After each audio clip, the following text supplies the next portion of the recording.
Welcome to the SportsCapping.com podcast with free handicapping advice, odds insights, picks, and predictions to help you beat the sportsbook. And now your hosts, Jack Jones and Brandon Lee. You're tuned into the SportsCapping.com free pick podcast. It's your host, Jack Jones, back with another Wednesday full of basketball winners. Brandon Lee and I have gone 9-1 over the last 3 weeks on the podcast. We were 3-1 last Wednesday. Brandon went 2-0 with blowout winners on the Spurs over the Pistons and Florida over Vanderbilt. I won on the Lakers over the Pelicans, but lost on Northern Iowa minus 1.5 against Loyola Chicago. Northern Iowa lost that game by 1. I know the line moved to Northern Iowa plus 1.5 or plus 2 all day Wednesday. So if you bet it on Wednesday like I did at plus 2, you won. So many of you would have gone 4-0 on our free picks last week. That's the second time on this podcast that I lost an opening line on Tuesday, but won the line that was available all day Wednesday.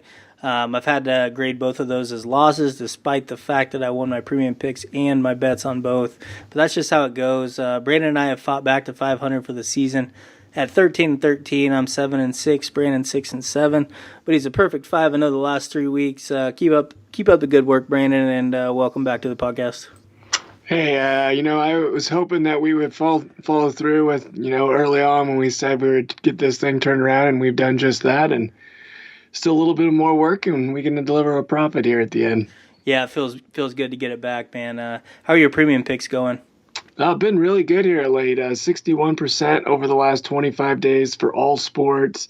58% last 135 in the NBA. Top 10 last 60 days on the pro hardwood. 65% last 48 college basketball. Top 10 college basketball last 30 days. Profiting well over 60,000 over my last 1,000 plus basketball picks. So definitely enjoying the hardwood right now. Nicely done. Nice hot streak there you got going on both NBA and college. I'm the number one ranked basketball capper all time at Sports Capping, NBA and college combined. $1,000 per game bettors since 2012. You'd be up 186,000. Also having another solid season, number 8 in basketball this season, number 7 in the NBA. Profiting in both NBA and college hoops. And I just lowered my season pass prices as of Tuesday, March 5th. You can buy my NBA pass for $400 or my college basketball pass for $300. Instead of paying $700 for both, just get my basketball combo pass for $500. Save $200 off the cost of buying them individually. Looking forward to a big March Madness in college basketball and continued profits in pro hoops through the NBA Finals in June. All right, let's get the listeners some free pick winners, Brandon. We got 4 free picks ready for Wednesday, March 6th, with 2 each in the NBA and college basketball. As always, we're going to use Tuesday's opening lines for our lines. Brandon, start us off with your NBA free pick for Wednesday. Yeah, I'm going to take the Detroit Pistons -5 at home against the Minnesota Timberwolves. I'll be the first to admit I didn't think Detroit would be the team that caught fire in the second half of the season. However, I've been really impressed with what I've seen from this team of basically over the last month. Just a little over a month ago, I believe, like February 4th, Detroit was sitting at 22-29 overall. Then they, went and they blew out the Nuggets at home, and since then, they've gone 9-2 over their last 11 to get back to 500 at 31-31. With a win over the Timberwolves, they can get a winning record for the first time since they were 13-12 back in early December. So that's definitely going to be something they're talking about in the locker room and a big-time motivator for them in this game. They just beat the Raptors at home last time out. Their only 2 losses during this stretch have come on the road against the Celtics and Spurs, who are 2 of the better home teams in the NBA. So definitely like having them on their home court in this one. Not only are they going to be motivated to get above 500, but they're sitting in sixth place in the Eastern Conference, just 2.5 games ahead of the Magic, Hornets, and Heat, who are all tied for 8th. I think they're like 6 games back of 5th. So really they can only go back. So all the pressure's on them to keep it going and keep that foot on the gas. I expect a big effort here. They're coming off 2 days of rest, so the legs should be fresh. And speaking of rest, that's a big reason why I like Detroit in this one. Minnesota will be playing on no rest as the Timberwolves have to host Russell Westbrook and the Thunder on Tuesday.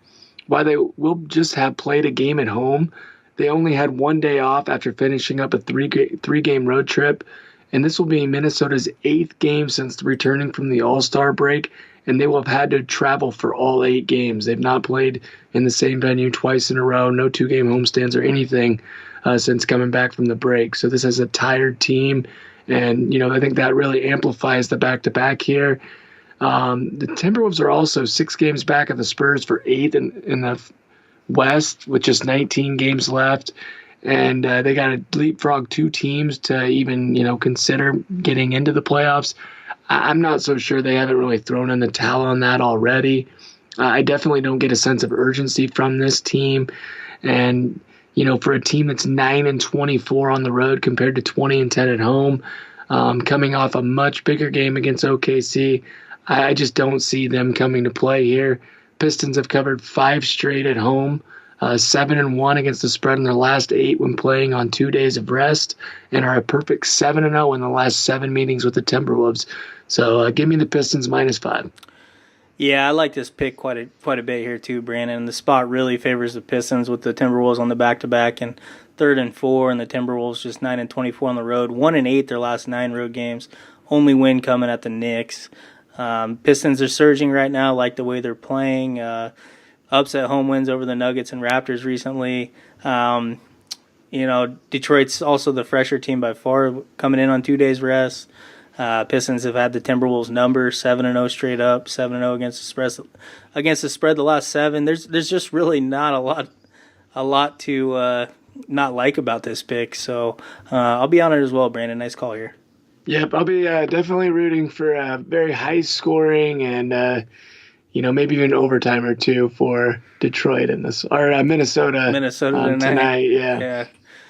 Line's close to a pick 'em, so it's possible. Hopefully, we get some overtime there too. I'm gonna go with the Kings +1 at home against the Celtics. I really couldn't picture a tougher spot for the Celtics Wednesday night. They'll be playing the second of a back-to-back in their 6th game in 9 days. They will be coming off a game against the defending champion Warriors on Tuesday night. I always like fading teams after facing the defending champs. They just never seem to get up for their next opponent after facing Golden State. And I just don't think the Celtics will have much left in the tank here. The Kings will only be playing their 2nd game in 5 days, so they'll be rested. It's a Kings team fighting to make the playoffs as they're currently 9th in the Western Conference. The home team has won 8 of the last 10 meetings in this series. Home team's also 11-4 against the spread the last 15. Kings 11-3 against the spread their last 14 home games. Sacramento also dominates the Eastern Conference team, 28-10 against the spread their last 38 against the East. Boston's just 3-7 against the spread their last 10 when playing the second of a back-to-back. I mean, this is a Celtics team that's just 1-5 straight up their last 6 games. Heading into their game with Golden State, they're just kind of broken right now, and nothing's going to get easier for them here. This is probably the toughest spot they've been in all season. So give me the Kings.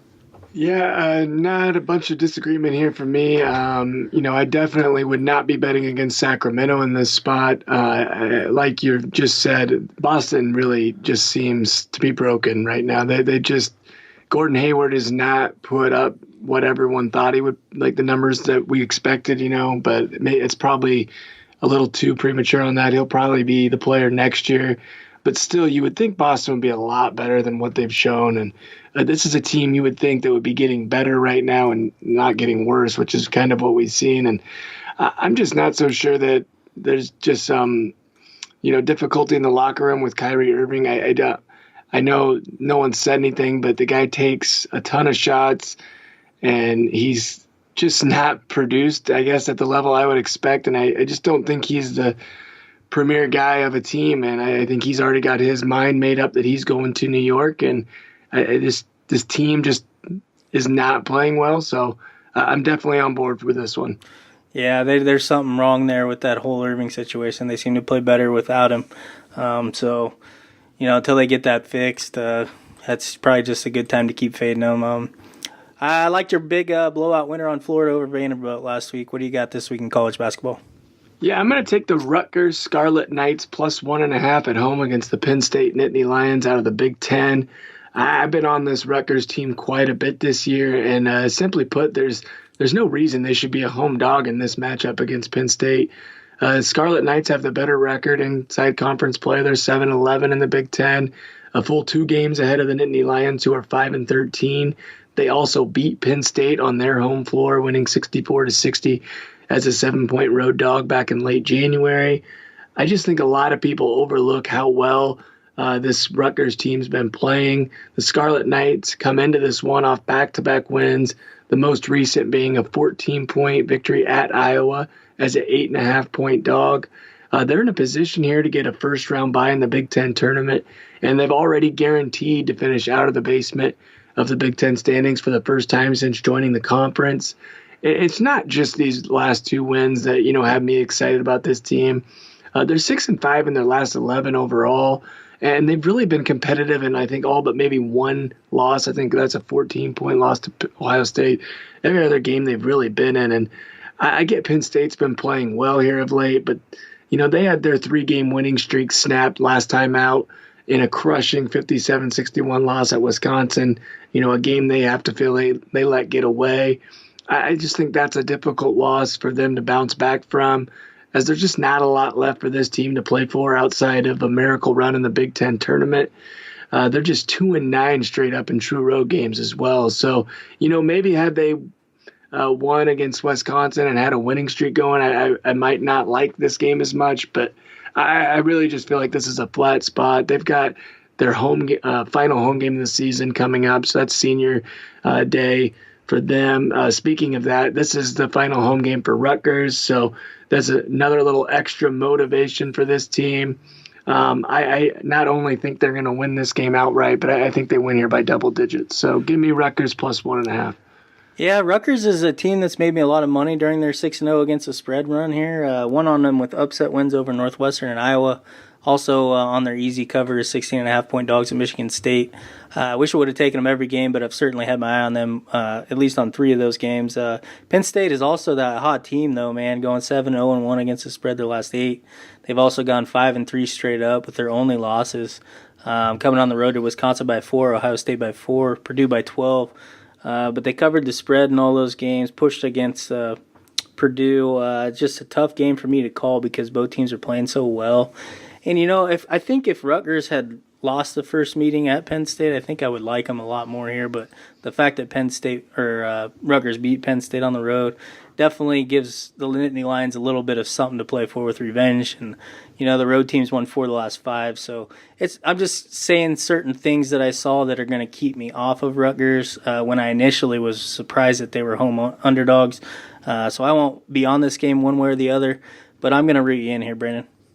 Right on. And I guess for me, it's more about, you kind of get these teams on streaks and you kind of think of it as a balloon. It gets inflated. And I just feel like the balloon was popped in the loss to Wisconsin. And that's just a very difficult spot for them to come back on. And you got Rutgers. They're still, surging right now. They're feeling really good about themselves off the game against Iowa. And even though they beat them the first time around and you might think there's revenge, I just don't think that's the case with Rutgers. I think they're a team that no matter when you play them, they're hard to get excited for. And a big reason, why they've been so good against the spread is because the public, it's just going to take them a while and more than probably a season of, mediocrity for them to start getting some love on the line. Yeah, that's a great point you make because, Penn State was on a winning streak, crushing loss to Wisconsin. And no matter what, you're not going to get as much up for Rutgers as you were for Wisconsin. Right. So I could definitely see it being a flat spot for Penn State as well. Yeah, I definitely lean that way. I still lean Rutgers with you. So hopefully that one comes in. I'm going to take Seton Hall plus 2 at home against Marquette. This is definitely a huge game for Seton Hall. The Pirates are currently on the last 4 in line, according to Joe Lunardi, so they're clinging on to a spot in the big dance. A win over number 16 Marquette here would certainly get them in. Seton Hall definitely wants revenge from a 4-point road loss at Marquette in their first meeting as 4.5-point dogs. And if you adjust for home court advantage off that first line, they should be favored in this rematch, but they're not. They're 2-point dogs here. I think there's value on the Pirates because they're coming in off 3 straight losses. All 3 were pretty much toss-ups. They lost by 1 at home to Xavier, lost in overtime at Georgetown, and lost by 8 at St. John's. That kind of adds to their motivation here off 3 straight losses. And Marquette, they won a ton of close games early in the season, throughout the season, and really to put together the great record they have. But they have lost 2 close ones here of late, lost by 6 at Villanova and lost by 6 at home to Creighton in an upset fashion their last 2 games. Seton Hall also gets an extra day to prepare here after playing on Saturday while Marquette played on Sunday. Any extra rest a team can get this late in the season is huge. Marquette's just 1-5 against the spread their last 6 games off a loss. Underdog 5-0 against the spread the last 5 meetings. I just think with what's at stake here for Seton Hall, they're going to get a signature win here over Marquette. So I'm on Seton Hall +2. Yeah, I guess maybe I got the same kind of feeling you have on my play here. I'm just not ready to go against Marquette in this spot for me. I didn't mind fading them last time out against Creighton coming up, the loss to Villanova. Definitely a letdown spot there, but now that they've had that letdown, I feel like this might be their bounce back. Seton Hall is a team that, everyone's saying how they've got to win one of these last 2 against Villanova or Marquette to have a chance to make the tournament. So there's a little extra pressure on them, I think, in this one. Do I think they can win at home? Definitely. So this is probably going to be a no play for me, as kind of like it was for you on mine. So I'll just root you in on the Pirates here. Yeah, just because a team needs a win doesn't mean they're going to win for sure, and that can work both ways. More the fact that they only lost by 4 at Marquette in their first meeting just makes me think that they can get it done at home this time around with what's at stake, and hopefully they don't fall to the pressure of the nerves. But this is a team that's used to making the NCAA tournament, and I just trust their head coach to get them ready to go here and come up with a big effort here against Marquette on Wednesday night. So hopefully that's the case. Yeah, let's hope so. All right. It's been a fun 9-1 run here these last 3 weeks, man, and I really like three of our 4 picks this week and would still lean Rutgers. How do you feel about this card, Brandon? Yeah, I guess it'd be about the same for me. Just not really sold on Seton Hall, I guess, would be my one knock on the card overall, but it's not one where I will be playing Marquette either. So sounds good, man. Yeah, it's usually hard to be in 100% full agreement on all 4, and I think that's about the case every week. We'll have one where we either I disagree on or just don't really have a strong opinion one way or the other. But I know the last couple of weeks we've been pretty strong on both of our NBA picks. I really like these 2 NBA picks because right, yeah, both in similar spots. Too. Yeah, very similar spots, very favorable situations. Definitely want to get those NBA lines in as soon as possible because usually bettors see those situations and the line moves. So I think earlier the better you get in on those NBA lines. Don't you agree there? Yeah, for sure. Especially with back-to-backs. I mean, it just doesn't seem to probably click right away when the lines first come out, and then people start doing their research and they see the games competitive and then next thing they're not going to show up tomorrow, and then everyone starts leaning towards the other way, and then you see the line move. Yeah, especially like if you get an overtime game or something, that really that drastically changes the line. But thanks for coming on, man, and good luck tomorrow, Brandon. Yeah, no, appreciate it, and best of luck to you as well. Thanks, man. All right, that's going to wrap up this week's Free Pick Podcast. Sign up for a premium package from Brandon and I at sportscapping.com or betfirm.com. Hit me up on Twitter at betfirmsjack. Subscribe to us on iTunes. Please feel free to leave a review. We're going to be back with 4 more free picks next Wednesday.